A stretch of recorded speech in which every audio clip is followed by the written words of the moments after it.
Hello दोस्तों, कैसे हैं आप लोग। आज हम बात करेंगे कि कैसे एक बड़े शिप के साथ हुई एक हादसे की वजह से समुद्र के सबसे व्यस्त मार्ग पर पूरे 6 दिनों तक ट्रैफिक जाम लगा रहा। जाहिर है कि इतने समय तक इस मार्ग के बंद होने के कारण एक ही समय में उस जगह पर सैकड़ों शिप इकट्ठा हो गई और वो सब के सब उस शिप के जल्द से जल्द वहां से निकलने का इंतजार करने लगी। आपको ये जानकर हैरानी होगी कि पूरी दुनिया का लगभग 80% व्यापार समुद्र के रास्ते होता है और समुद्र में लगे इस ट्रैफिक की वजह से हर घंटे करीब 3000 करोड़ रुपयों का नुकसान होता रहा। तो चलिए जानते हैं इस इंसिडेंट के बारे में इस इंट्रो के बाद।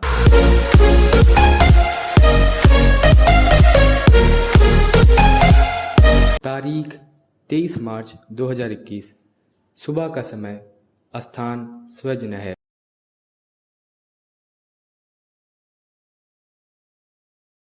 अचानक से स्वेज नहर में जहाज़ों की आवाजाही एकदम से रुक जाती है। स्वेज नहर के अधिकारी इस बात से थोड़ा परेशान हो जाते हैं और जब वो इसकी जांच करते हैं तो पता चलता है कि तेज हवाओं के कारण शिप के क्रू ने शिप पे से अपना नियंत्रण खो दिया और उस शिप का अगला हिस्सा करीब 70 डिग्री तक मुड़ते हुए जमीन पर आ गया।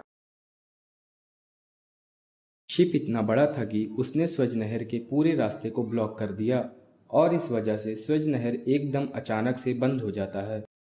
फिलहाल स्वेज नहर के अधिकारियों के लिए सबसे महत्वपूर्ण चीज यह थी कि कैसे उस शिप को फंसे हुए जगह से निकालकर रास्ते को दोबारा चालू किया जाए। परेशान अधिकारियों ने काफी विचार विमर्श के बाद इस काम का जिम्मा मशहूर कंपनी बॉस्कैलिस को दिया। बॉस्कैलिस कंपनी को समुद्र के अंदर इस तरह के कामों को अंजाम देने का काफी अच्छा अनुभव था, पर उन्होंने कभी इतने बड़े शिप के साथ काम नहीं किया था। यह उनके लिए एक चैलेंजिंग टास्क होने वाला था। उन्होंने सबसे पहले उस शिप को टग बोट्स की मदद से खींचकर वापस पानी में लाना चाहा।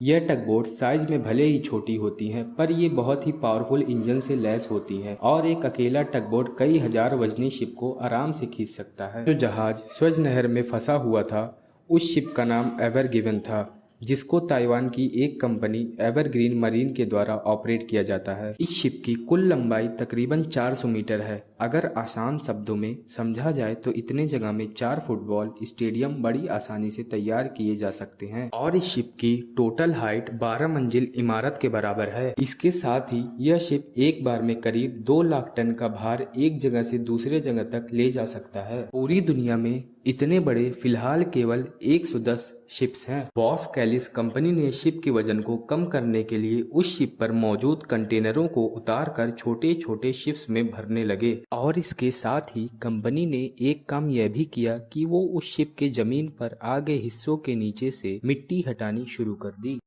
समय तेजी से बीत रहा था। स्वेज नहर के करीब शिप्स का जमावड़ा बढ़ता जा रहा था।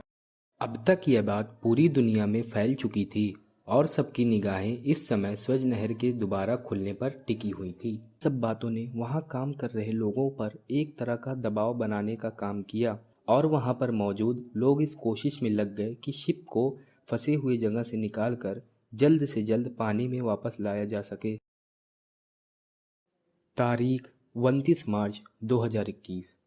आखिरकार उनकी मेहनत रंग लाई और वहां पर काम कर रहे वर्कर्स ने अपने दृढ़ इरादों के दम पर शिप को फंसे हुए जगह से वापस निकाल लिया। इसी के साथ समुद्र में 6 दिनों तक लगे इस ट्रैफिक का अंत हुआ और एक बार फिर से स्वेज नहर दोबारा शुरू हुआ। दोस्तों, आपको हमारी वीडियो कैसी लगी हमें कमेंट सेक्शन में जरूर बताएं और हाँ, सब्सक्राइब और लाइक करना ना भूलें।